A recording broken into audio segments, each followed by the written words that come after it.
اب میں اپنے مہمان مقرر جناب مولانا ابو عبداللہ عابد سلفی صاحب جو کشمیر سے تشریف لائے ہیں، اب تک انہوں نے جو بھی تقریریں کی تھیں وہ کشمیری زبان میں کی تھیں، لیکن جب سے بنارس میں آئے ہیں ماشاءاللہ اردو زبان میں ہمیں وعظ و نصیحت کر رہے ہیں۔ اللہ تبارک و تعالیٰ ان کے اس عمل کو قبول فرمائے۔ اب میں بس احترام گزارش کر رہا ہوں جناب مولانا ابو عبداللہ عابد سلفی صاحب سے کہ وہ آئیں اور ہمیں خطاب کرنا ہوگا۔ السلام علیکم ورحمۃ اللہ تعالی وبرکاتہ۔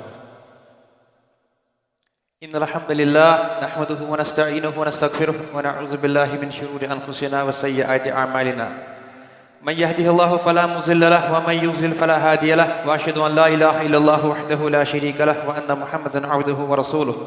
يا ايها الذين امنوا اتقوا الله حق تقاته ولا تموتن الا وانتم مسلمون۔ يا أيها الناس اتقوا ربكم الذي خلقكم من نفس واحدة وخلق منها زوجها وبث منهما رجالا كثيرا ونساء، واتقوا الله الذي تساءلون به والأرحام إن الله كان عليكم رقيبا۔ يا أيها الذين آمنوا اتقوا الله وقولوا قولا سديدا يصلح لكم أعمالكم ويغفر لكم ذنوبكم، ومن يطع الله ورسوله فقد فاز فوزا عظيما، أما بعد فإن أصدق الحديث كتاب الله، وأحسن الهدي هدي محمد صلى الله عليه وسلم، وشر الأمور محدثاتها وكل محدثة بدعة وكل بدعة ضلالة وكل ضلالة في النار۔ يقول الله تعالى في القرآن المجيد: فأعوذ بالله السميع العليم من الشيطان الرجيم من همزه ونفخه ونفسه، قل إن كنتم تحبون الله فاتبعوني يحببكم الله ويغفر لكم ذنوبكم والله غفور رحيم۔ وقال جل وعلا في موضع آخر: وما آتاكم الرسول فخذوه وما نهاكم عنه فانتهوا واتقوا الله إن الله شديد العقاب۔ وقال النبي صلى الله عليه وسلم: لا يؤمن أحدكم حتى أكون أحب إليه من والده وولده والناس أجمعين۔ رواه البخاري في كتاب الإيمان، رقم الحديث 15۔ رب اشرح لي صدري ويسر لي أمري واحلل عقدة من لساني يفقهوا قولي۔ رب زدنی علما سبحانک لا علم لنا الا ما علمتنا انک انت العلیم الحکیم۔ تمام قسم کی حمد و ثنا، کبریائی اور بڑائی لائق و زیبا ہے اللہ عز و جل کے لیے، جس اللہ تعالیٰ نے ہم کو یہ توفیق عنایت فرمائی کہ ہم نے اپنے تمام تر مشغولیت کو ترک کر کے اس کے گھر میں جمع ہونے کا عہد اور پختہ ارادہ کر کے اس نیت سے یہاں بیٹھے کہ ہم سنیں اور سنائے قول اللہ و قول رسول صلی اللہ علیہ وسلم۔ اللہ تعالیٰ اس کے عوض ہم کو قیامت کی ہولناکیوں سے محفوظ رکھے۔ جب ہر ایک شخص پریشان اور نڈھال ہوگا، جب کوئی سفارش کرنے والا نہ ہوگا، جب روپیہ پیسہ اے ٹی ایم وغیرہ کوئی کام نہ آئے، جب لوگ پریشان ہو، اللہ تعالیٰ ہمیں اس وقت دستگیری اور مشکل کشائی فرمائے یہاں بیٹھنے کی عوض۔ آمین یا رب العالمین۔ قبل ازی کہ میں اپنے عنوان میں داخل ہو جاؤں، میں تمہیدی طور پر کچھ گزارشات کرنا چاہوں گا۔ سب سے پہلی بات کہ میرے جتنے بھی تقاریر آج تک ہوئے ہیں ان سالوں میں نے فقط اپنی مادری زبان یعنی کشمیری میں ہی سارے تقاریر کیے ہیں، جس کا مشاہدہ آپ لوگوں نے اکثر نے کیا بھی ہوگا یوٹیوب وغیرہ پہ۔ لیکن اللہ کا فضل ہے اور اللہ کا کرم ہوا مجھ نالائق اور ناچیز پر کہ یہاں پر ایک دو روز قبل میں نے پہلی بار اردو میں تقریر کی تو لوگوں نے مجھے سراہا۔ تو یہ میری دوسری اردو تقریر ہے، چونکہ میری یہ اپنی زبان نہیں ہے، اس لیے اگر میں بولتے ہوئے ڈگمگ جاؤں، میرے الفاظ صحیح نہ ہو، تلفظ صحیح نہ ہو، تو میں پیشگی میں آپ سے سب سے معذرت چاہتا ہوں۔ ان چیزوں کو نظر انداز کرتے ہوئے آپ میری جو تقریر ہوگی اس کے مرکز پہ اور اس کے محور پہ آپ انشاءاللہ غور و فکر کریں گے۔ اللہ کی حمد و ثنا کے بعد تمام تر کی اللہ کے رسول علیہ الصلاۃ والسلام پر لاکھوں اور کروڑوں درود و سلام ہو۔ آئیے ہم بھی ان پر درود و سلام بھیجتے ہیں انہی الفاظوں کے ساتھ جن الفاظوں نے انہوں نے ہم کو سکھایا۔ چنانچہ صحیح بخاری میں حدیث آتی ہے، کتاب و احادیث الانبیاء کتاب نمبر 60 باب نمبر 10 حدیث نمبر 3310، جب پوچھا گیا کہ ہم آپ پر درود کیسے پڑھیں تو انہوں نے فرمایا قولوا، آپ پڑھو اور ہم بھی پڑھتے ہیں، اللہم صلی علی محمد وعلی آل محمد کما صلیت علی ابراہیم وعلی آل ابراہیم انک حمید مجید، اللہم بارک علی محمد وعلی آل محمد کما بارکت علی ابراہیم وعلی آل ابراہیم انک حمید مجید۔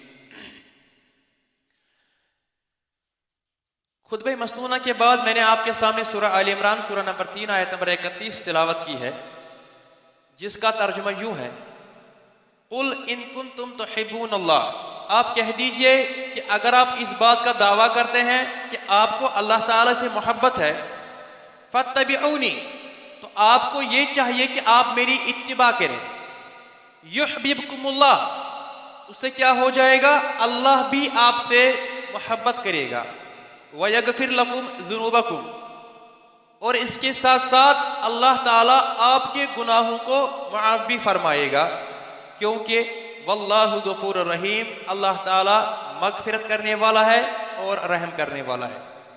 دوسری آیت مبارکہ جو میں نے خطبہ مسنونہ کے بعد آپ کے سامنے تلاوت کی وہ ہے سورہ الحشر سورہ نمبر 59 آیت نمبر 7۔ اللہ نے کہا وما آتاکم الرسول، اور یہ بہت اہم آیت ہے، جو بھی میرا رسول دے فخذو، اس کو لے لو، وما نہاکم عنہ فانتہوا، جس چیز سے روکے اس سے رک جاؤ، واتقوا اللہ، اور اللہ تعالیٰ سے ڈرو، ان اللہ شدید العقاب، اللہ تعالیٰ زبردست عذاب کرنے والا ہے۔ اس کے تحت اس مخصوص اور قلیل وقت میں آپ کے سامنے اتباع سنت کی اہمیت کو اجاگر کروں گا، کیونکہ میری عادت ہے جب بھی میں کہیں نکاح پڑھانے جاتا ہوں یا کسی نئی جگہ پہ تقریر کرتا ہوں تو میں وہاں کے لوگوں سے پوچھتا ہوں یہاں کس چیز کی ضرورت ہے، تاکہ بیان کرنے میں جو ہے عظمت آ جائے، دل میں بات آ جائے۔ تو مجھے اختیار دیا گیا تھا، پھر بھی میں نے پوچھا تھا نہیں بتائیے مجھے، تو مجھ سے کہا گیا کہ یہاں انکار حدیث کا فتنہ پھیلا ہوا ہے۔ اب یہ کس حد تک بات صحیح ہے اللہ تعالیٰ جانتا ہے، تو اسی اعتبار سے میں کوشش کروں گا کہ اسی کے اعتبار سے ہم جو ہے بات کریں۔ لیکن میں عرض کرتا چلوں کہ میں یہاں تقریر نہیں کروں گا، میں ایک ایسا نصاب بنا کے لایا ہوں، ایسی چیز بنا کے لایا ہوں، لکھا ہوں، جس سے ہمارے دل و ذہن میں جو نکات ہے وہ ایک تو تازہ ہو جائے، ساتھ ہی ساتھ جو ہمارے دیگر بھائی بہن ہیں جو دین سے دور ہے یا غیر ہے، ان تک جب ہم کو بات پہنچانی ہو تو ہم آپ کو یہ بھی بتائیں گے کہ بات کیسے پہنچانا ہے، ساتھ ہی ساتھ تھوڑے سے ان کے جو اعتراض ہے اس کا بھی ہم جواب دیتے چلے جائیں گے، اور میں انشاءاللہ پوچھوں گا، اس لیے آپ ہوشیار رہیے گا، اگر کوئی چاہے ٹیک لگانا تو لگا سکتے ہیں۔ ایک شاعر کہتا ہے گر نہیں تجھ میں جستجوئے حق کا شوق و ذوق، گر نہیں تجھ میں جستجوئے حق کا ذوق و شوق، امتی کہلا کر پیغمبر کو رسوا نہ کر، ہے فقط توحید و سنت امن و راحت کا طریق، فتنہ جنگ و جدل تقلید سے پیدا نہ کر۔ اتباع سنت اور اطاعت رسول پہ ہم نے بہت ساری تقاریر سنی ہوئی ہوگی، لیکن ہم کوشش آج یہ کریں گے کہ ہم تھوڑا سیکھیں کہ کون سے اعتراضات ہیں، اور ہم ٹیکنیکلی جو فارمز ہیں اس کو یاد رکھیں، کیونکہ اگر کوئی مولانا تقریر کرتا ہے وہ مولانا رہتا ہے، ہم مقتدی رہتے ہیں۔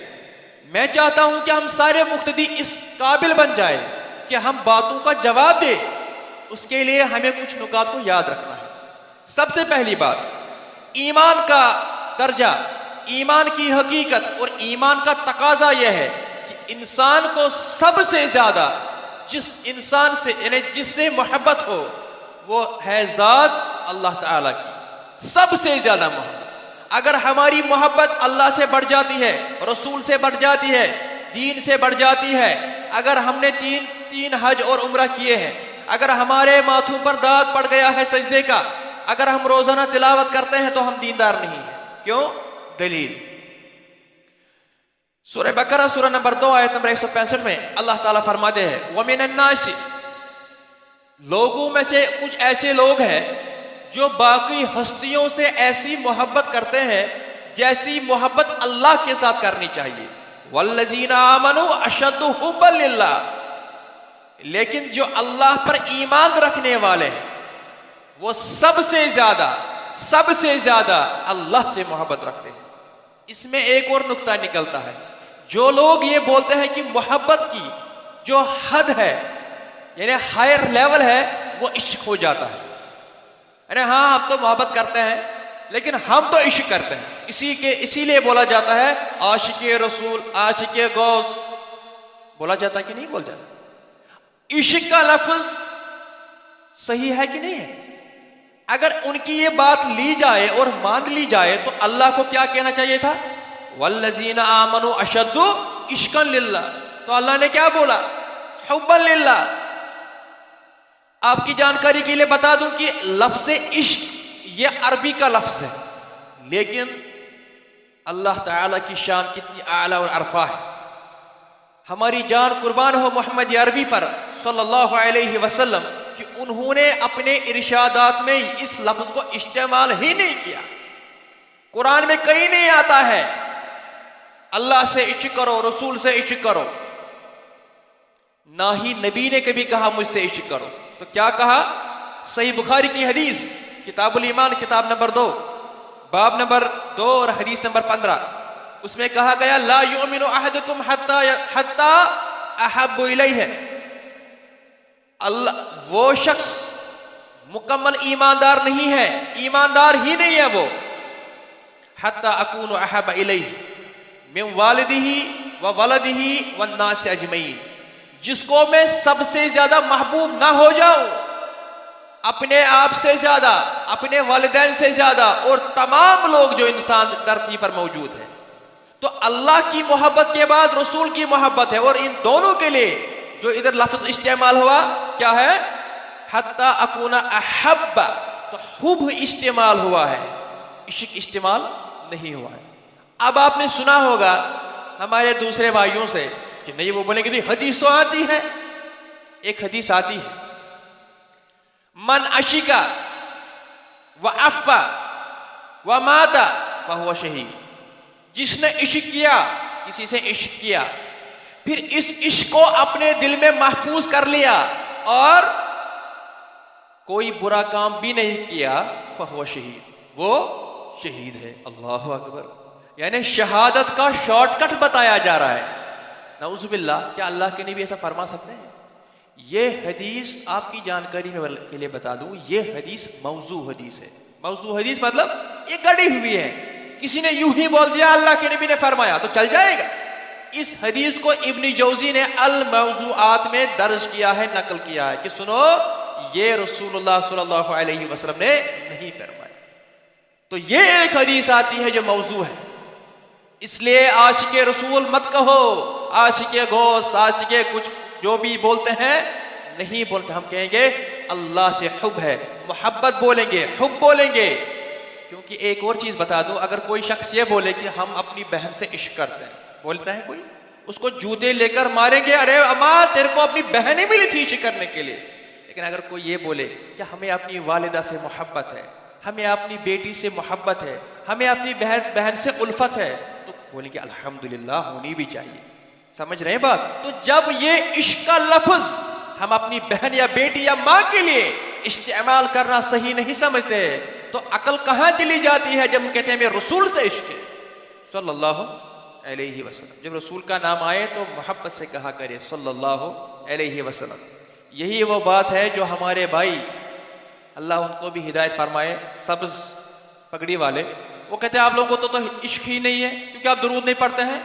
یہ اور بات ہے، ان کے کہنے کا کچھ اور مطلب ہے، لیکن ہم کو اللہ کے نبی سے واقعی میں محبت ہے، اور اس کا تقاضا یہ ہے کہ انہوں نے فرمایا، صحیح مسلم کی روایت ہے، کتاب الصلاۃ کتاب نمبر 4 حدیث نمبر 408، انہوں نے کہا من صلی علیہ واحدا صلی اللہ علیہ وسلم، جو مجھ پر ایک دفعہ درود بھیجتا ہے اللہ اس پر 10 رحمتیں نازل کرتا ہے۔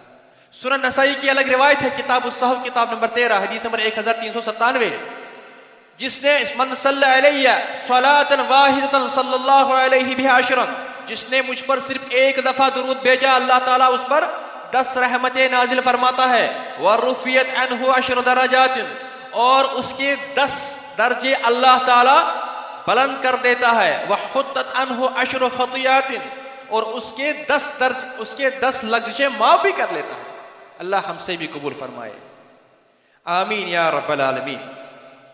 تو ایک بات تو کلیئر ہو گئی کہ اللہ سے سب سے پہلا محبت ہے کا درجہ ہے، اس کے بعد اگر کسی سے محبت ہو وہ ہے حضرت محمد الرسول اللہ صلی اللہ علیہ وسلم۔ اور جب ہم یہ بات کہیں گے تب ہم عشق نہیں بولیں گے، ہم بولیں گے اطاعت ہے، حب ہے، محبت ہے، اور اس کی دلیل بھی میں نے بتا دی، اب ایسے ہی آپ کو آگے بتانا ہے میرا نام ہٹا کے۔ یہی وجہ ہے حضرت فاروق اعظم یعنی عمر بن الخطاب رضی اللہ تعالی عنہ، جانتے ہیں نا، یا کیونکہ نوجوان بھی ہے اگر میں کچھ پوچھ لوں تو آپ کو برا نہیں لگنا چاہیے۔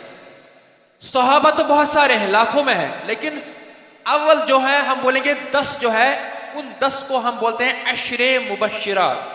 کیا ہے؟ عشر مبشرات۔ وہ جانتے ہیں اس کا مطلب کیا ہے؟ عشر مانے 10، 1 2 3 4 5 6 7 8 9 10 عشر، تو 10 تک۔ تو یہ عشر ہے جو مبشرات ہے، مانے ان کو بشارت، glad tidings، they have been given glad tidings of paradise in this earth, in this world۔ ان کو دنیا میں ہی بتایا گیا کہ تم لوگ جنتی ہو۔ تو یہ 10 کون ہے؟ ابو بکر، عمر، عثمان، علی، طلحہ، زبیر، سعد، سعید، ابو عبیدہ بن جراح، عبد الرحمن بن عوف رضی اللہ عنہم اجمعین۔ یہ 10 ہے۔ اب ان 10 میں سے پہلے 4 جو ہے ان کو کہتے ہیں خلفائے راشدین۔ تو پہلا ہے ابو بکر رضی اللہ عنہ، اب دوسرا ہے عمر بن خطاب کا بیٹا عمر، جن کا لقب ہے فاروق اعظم رضی اللہ تعالی عنہ۔ اب یہ ایک بار کہتے ہیں جس کا ذکر صحیح بخاری میں ہے، کتاب الایمان والنذور کتاب نمبر 83 باب نمبر 13 حدیث نمبر 6332۔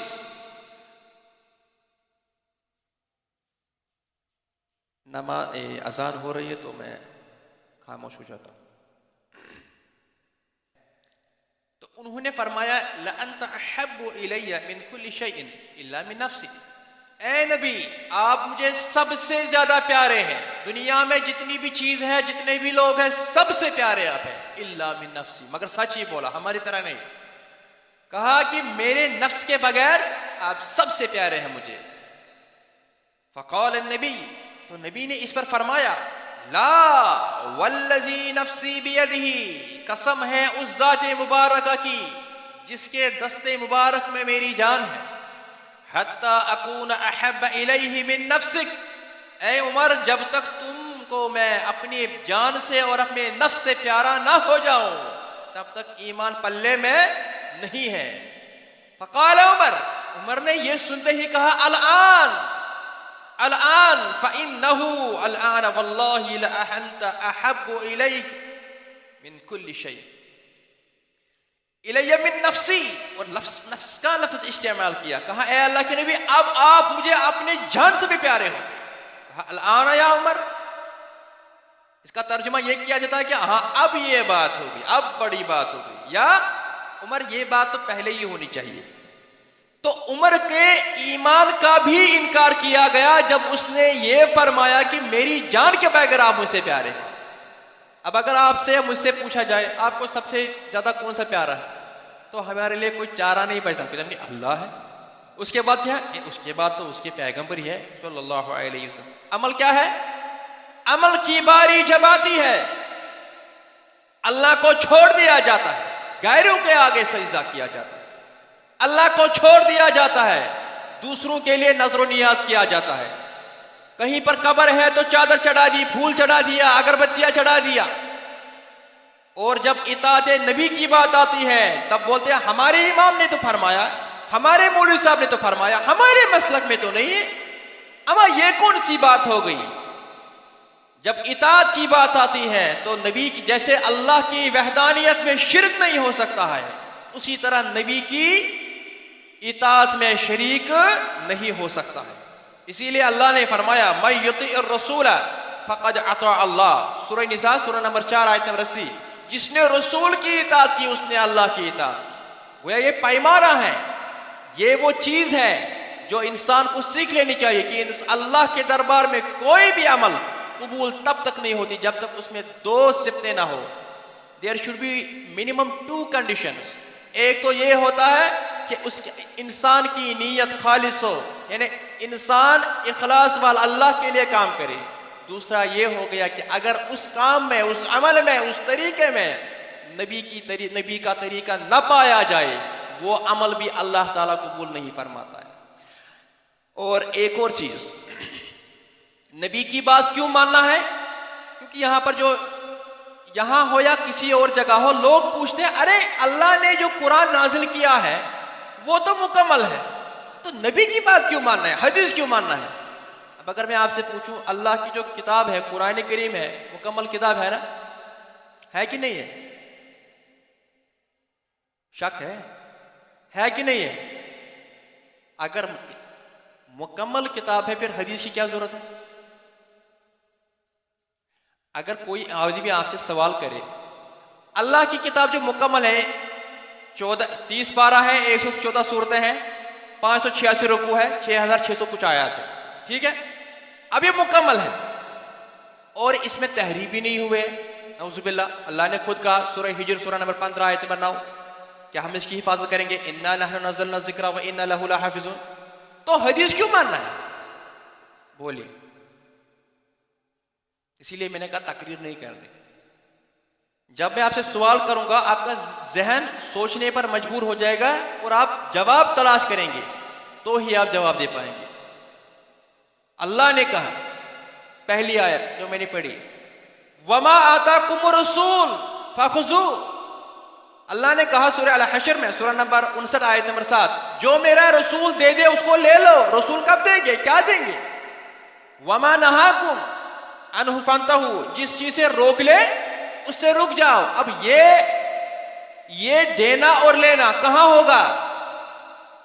یہ تو حدیث میں ہوگا۔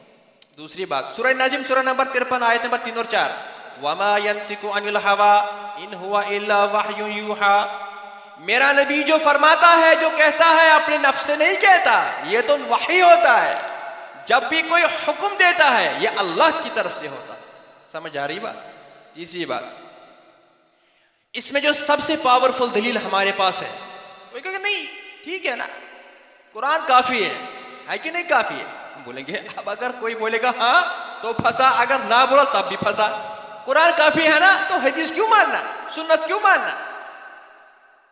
تو اس کا جواب ہے، جو سب سے مضبوط دلیل ہے وہ یہ ہے سورہ نحل، یہ آپ نوٹ کر کے رکھ دینا، سورہ نحل سورہ نمبر 16 آیت نمبر 44، سورہ نمبر 16 آیت نمبر 44۔ اٹ سیز، اللہ تعالیٰ فرماتے ہیں وَأَنزَلْنَا إِلَيْكَ الذِّكْرَ لِتُبَيِّنَ لِلنَّاسِ مَا نُزِّلَ إِلَيْهِمْ وَلَعَلَّهُمْ يَتَفَكَّرُونَ۔ وَأَنزَلْنَا إِلَيْكَ الذِّكْرَ، اے نبی جو ہم نے آپ کی طرف ذکر کو نازل کیا ہے۔ کون سا ذکر؟ قرآن۔ لِتُبَيِّنَ لِلنَّاسِ، لِتُبَيِّنَ آپ اس کی وضاحت کرے، اس کی ایکسپلینیشن کرے، اس کو کھول کھول کر بیان کرے ان کی لوگوں کو جو کہ ان کی طرف بھیجا گیا ہے، وَلَعَلَّهُمْ يَتَفَكَّرُونَ، تاکہ وہ غور و فکر کرے۔ اب اللہ نے فرما دیا قرآن میں کوئی آیت، تو اس کا معنی کون سمجھائے گا؟ اس کی تشریح کون کرے گا؟ اور وہ جو تشریح ہے وہ کہاں محفوظ ہے؟ وہ تو حدیث کتابوں میں ہے۔ اب اکثر آپ میری اس تقریر میں سنیں گے صحیح بخاری، صحیح مسلم سنن، یہ کیا ہے؟ کیا کسی مولوی نے کتاب لکھی ہے؟ یہ جو حدیث کتابیں ہیں اس کو ذہن میں رکھ لے، یہ کسی عالم اور مولانا نے نہیں لکھی ہے چلو ٹھیک ہے اس میں یہ کرنا چاہیے، نہیں۔ حدیث کی جیسے قرآن کی ایک کتاب ہمارے پاس موجود ہے، جیسے لوگوں کے پاس جیسے بائبل ہے، بائبل کیا آپ کو کچھ بائبل کا معلوم ہے؟ کچھ بائبل جو ہے جو اللہ تعالیٰ نے موسیٰ کی طرف نازل کیا تھا اور عیسیٰ کی طرف علیہم السلام، وہ تورات اور انجیل تھا، لیکن اب وہ ان کے پاس محفوظ نہیں ہے۔ اب انہوں نے، چونکہ میں بائبل کا بھی طالب علم ہوں، بائبل کے الگ الگ ورژنز ہیں. جو عیسائی ہوتے ہیں ان میں ہوتے ہیں فرقے, ان میں کیا ہے, کیتھولکس الگ ہے, پروٹسٹنٹس الگ ہے, جوہواز وٹنس الگ ہے. کیتھولک جو ہے وہ بائبل کی 76 کتابوں میں مانتے ہیں, اور جو پروٹسٹنٹس ہے وہ بولتے ہیں اس میں 8 کتابیں جو ہیں یہ خود اس میں بناوٹ کی گئی ہے. ان میں کتاب میں بھی اختلاف ہے. ہم یہاں بریلوی, سنی, شیعہ, دیوبندی جو ہے کم از کم وہ سب تو مانتے ہیں کہ قرآن شیعوں کو چھوڑ کر, کیونکہ میں ان کا بھی پڑھ چکا ہوں, شیعوں کو ویسے چھوڑ دیں. بریلوی, دیوبندی, تبلیغی, جماعت اسلامی, حنفی, شافعی, مالکی, حنبلی, سلفی, اہل حدیث جو بھی ہے, ہم سب بولتے ہیں کہ قرآن اس میں 114 صورتیں ہیں, 13 نہیں ہے, 115 نہیں ہے. لیکن وہاں کیا ہے, وہاں تو ورژن بھی الگ ہے, وہاں تو کتابوں میں فرق ہے. اب اللہ نے جب یہ فرما دیا, اب مجھے بتائیں کوئی آیت ہے قرآن میں, اس کی تشریح کون کرے گا؟ اور یہ تشریح جو ہے یہ کن کتابوں میں ہے؟ حدیث کی بہت ساری کتابیں, قرآن کی ایک کتاب ہے, حدیث کی بہت ساری کتابیں ہیں. اب حدیث کی کتابیں کتنی ہیں اس کا ایگزیکٹ نمبر کوئی نہیں بتا سکتا ہے. ہم بھی جو ہے 20-30 کا نام لے سکتے ہیں, لیکن جو سب سے زیادہ اہم ہے اور جو سب کے گھر میں ہونا چاہیے وہ 6 ہیں. کتنے؟ ان 6 کو بولتے ہیں صحاحی ستہ یا کتب الستہ. ستہ مطلب 6 حدیث کی کتابیں جو سب سے صحیح ہے. اب ان 6 کو ہم بانٹتے ہیں, ان چیزوں کو یاد رکھیں, ہو سکتا ہے آپ کو معلوم ہے, میں یاد دہانی کر رہا ہوں. ان 6 کو پہلی جو 2 ہے وہ ہے صحیح بخاری, دوسرا ہے صحیح مسلم. اب یہ دونوں میں آ رہا ہے صحیح بخاری, صحیح مسلم, تو پہلے آ رہا ہے لفظ صحیح. تو صحیح کو جب ہم اس کو بولتے ہیں, ان دونوں کو بولتے ہیں صحیح ہیں. ٹھیک ہے. اب 6 سے 2 نکال دیا, کتنے بچ گئے؟ ان 4 کو بولتے ہیں سنن اربع, واحد, اثنان, ثلاثہ, اربع. یہ عربی جو جیسے ہم 1 2 پڑھتے ہیں 1 2 3 4, یہ عربی میں ہے 4. تو 6 میں 2 نکل گئی تو 4 سنن اربع, صحیح بخاری, صحیح مسلم, سنن ابو داؤد, سنن ترمذی, سنن نسائی اور سنن ابن ماجہ. یہ 6 کتابیں ہیں. اس کے بعد بھی ہے مسند احمد ہے, موطا امام مالک ہے وغیرہ. اب انہی کتابوں میں نبی کی پیاری پیاری یہ حدیثیں موجود ہیں. اب میں سوال پوچھتا ہوں, ایک مثال دیتا ہوں. قرآن میں ایک آیت, انکار حدیث کرنے والوں کو سوال, آپ کا ذہن تازہ کرنے کے لیے بھی ایک چھوٹا سوال. اللہ نے قرآن میں فرمایا, سورہ انعام سورہ نمبر 6 آیت نمبر 82, الذین آمنوا ولم یلبسوا ایمانہم بظلم اولئک لہم الامن وہم مہتدون. اللہ نے فرمایا جنہوں نے ایمان لایا اللہ پر اور اپنے ایمان کو ظلم سے نہ ملایا, اولئک لہم الامن, انہی کے لیے امن ہے, شانتی ہے, سلامتی ہے, وہم مہتدون, وہی ہدایت پر ہے. اب جب یہ آیت نازل ہو گئی جو اس دور میں نبی کے صحابہ ہیں, ساتھی ہیں رضوان اللہ تعالی علیہم اجمعین, وہ بھی اس بات کو نہیں سمجھ پائے. انہوں نے کہا اللہ کے نبی, اس کا ذکر صحیح بخاری میں ہے, حدیث نمبر 6937. انہوں نے پوچھا ہے اللہ کے نبی ہم میں کون ایسا ہے جس نے ظلم نہ کیا ہو, تو کیا ہم ہدایت پر نہیں ہیں؟ تو اللہ کے نبی نے تشریح کرتے ہوئے, سمجھاتے ہوئے فرمایا یہ وہ ظلم نہیں ہے, اس ظلم سے مراد شرک ہے. اور اس کی دلیل بھی ہے. کہاں؟ سورہ لقمان سورہ نمبر 31 آیت نمبر 13, جب لقمان علیہ السلام نے اپنے بیٹے سے کہا یا بنی لا تشرک باللہ ان الشرک لظلم عظیم, اے میرے بیٹے شرک نہ کرنا, شرک تو سب سے بڑا ظلم ہے. تو قرآن کی آیت, اس سے یہ بات معلوم ہو گئی قرآن کو تب تک ہم سمجھ نہیں سکتے ہیں. نقطہ نمبر 1. دوسرا نقطہ, قرآن کو ہم تب تک نہیں سمجھ سکتے ہیں جب تک ہم سنت کی طرف رجوع نہ کر لیں. اگر سنت کو چھوڑ دیا, حدیث کو چھوڑ دیا, قرآن بھی سمجھ نہیں آئے گا. تیسری بات, سنت کے بغیر دین کی تکمیل بھی نہیں, دین بھی مکمل نہیں. مثال, قرآن میں حرام چیزیں جو ہے ان کا ذکر ایک ساتھ آتا ہے, جیسے سورہ بقرہ سورہ نمبر 2 آیت نمبر 173, سورہ مائدہ سورہ نمبر 5 آیت نمبر 3, سورہ انعام سورہ نمبر 6 آیت نمبر 145 اور سورہ نحل سورہ نمبر 16 آیت نمبر 115. اللہ نے کہا حرمت علیکم المیتۃ والدم ولحم الخنزیر وما اہل به غیر اللہ بہ. اللہ نے فرمایا حرمت علیکم، آپ پر توجہ رکھیے گا، آپ پر حرام ہے مردار، خنزیر کا گوشت، خون، اور چوتھی چیز فرمائی وہ ہر قسم کی غذا جس پر اللہ کے سوا کسی اور کا نام لیا گیا ہو. اب اس میں جو پہلی بات آتی ہے میتہ، میتہ مطلب مردار. جو حدیث کا انکار کرنے والے ہیں یا بولتے نہیں آج کی ڈیٹ میں جو ہے آج تو گاندھی جی کافی ہے، آج محمد کی شریعت نہیں چلے گی، نعوذ باللہ. اب میں ان سے پوچھوں گا بھیا آپ جب گوشت لاتے ہیں تو کسائی جو ذبح کرتا ہے یا مرغا ذبح کرتا ہے ہم کیا پڑھتے ہیں؟ بسم اللہ اللہ اکبر. مچھلی تو کھاتے ہیں آپ، مچھلی کو کون پڑھتا ہے بسم اللہ اللہ اکبر؟ وہ تو مردہ ہے. اب قرآن کے رب سے کیا ہو گیا؟ قرآن کے اس آیت سے کیا ثابت ہوا کہ مچھلی کیا ہے؟ حرام ہے. کیوں؟ انما حرم اللہ علیہم میتہ، مردار پر حرام ہے تو کیوں کھاتے ہو؟ کوئی جواب؟ اگر آپ سے پوچھ لے کوئی، قرآن تو کہتا ہے کہ مردار حرام ہے، آپ تو مچھلی کھاتے ہو، کیوں کھاتے ہو بھائی؟ اور میں نے 4 حوالے دیے، نہیں چیک کر سکتے آپ. یہ بات کس نے بتائی؟ یہ بات نبی نے فرمائی صلی اللہ علیہ وسلم. آپ کو نیت تو نہیں آ رہی؟ میری بات سمجھ آ رہی؟ آ رہی سمجھ؟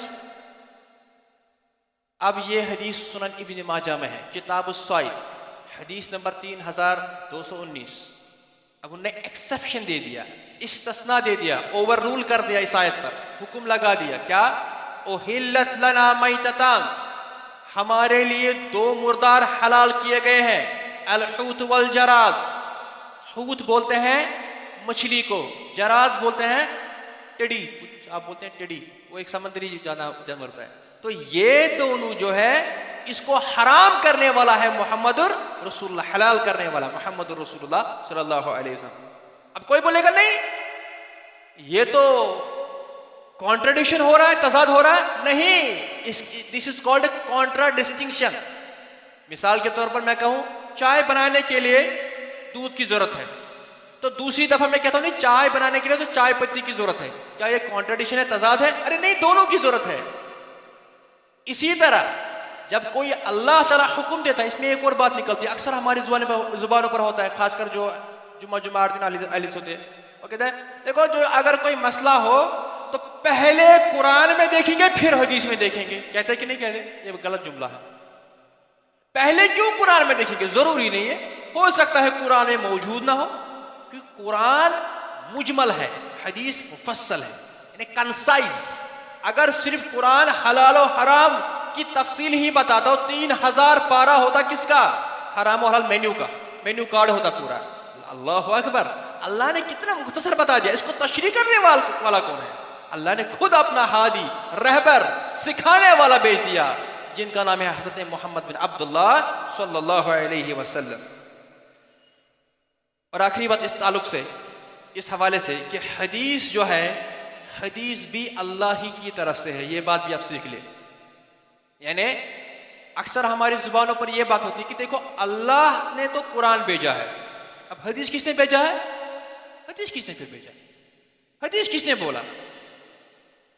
آپ دیکھیں گے حدیث ایک آتی ہے، سنن نبی داؤد میں ہے حدیث، کتاب السنہ، کتاب نمبر 39، باب نمبر 6، حدیث نمبر 4604.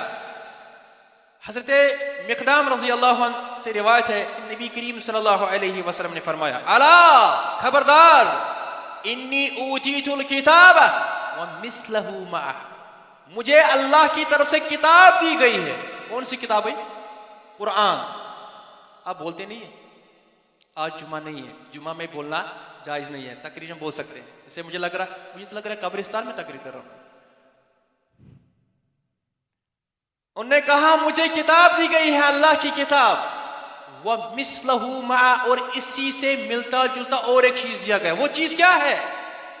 وہ چیز حدیث ہے.